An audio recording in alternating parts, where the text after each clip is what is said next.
Hi everybody, Beth here. It's August 14th and the Special Inspector General for Afghanistan Reconstruction has a 118-page report out today that shows diversion of aid by the Taliban with UN complicity. So since August of 2021, the international donor community has given $10.72 billion in humanitarian aid to Afghanistan. And of that, $3.83 billion came from the US. That's about 36%. Here's how SIGAR describes their report. The report looks at how the Taliban diverts US aid dollars intended for needy Afghans and the culture of denial within the international aid community, which thwarts effective measures to mitigate that diversion.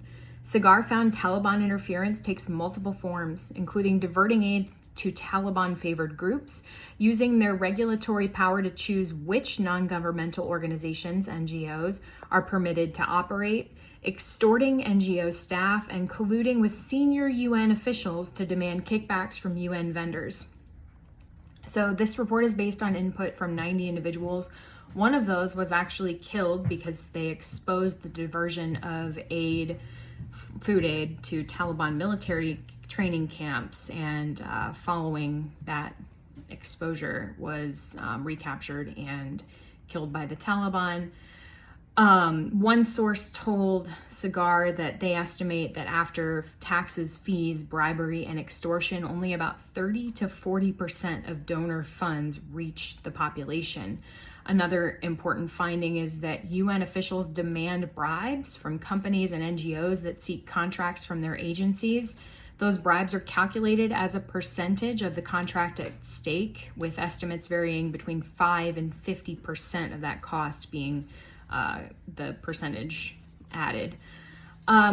This is just incredibly important information as we're looking at, there's tremendous poverty and need inside Afghanistan, particularly as millions are sent back from Iran and Pakistan, and how much of the input from the international community is actually getting to those needy individuals, and how much is being used by the Taliban, who we know are providing cover for Al-Qaeda, protecting Al-Qaeda, allowing training camps to take hold throughout the country.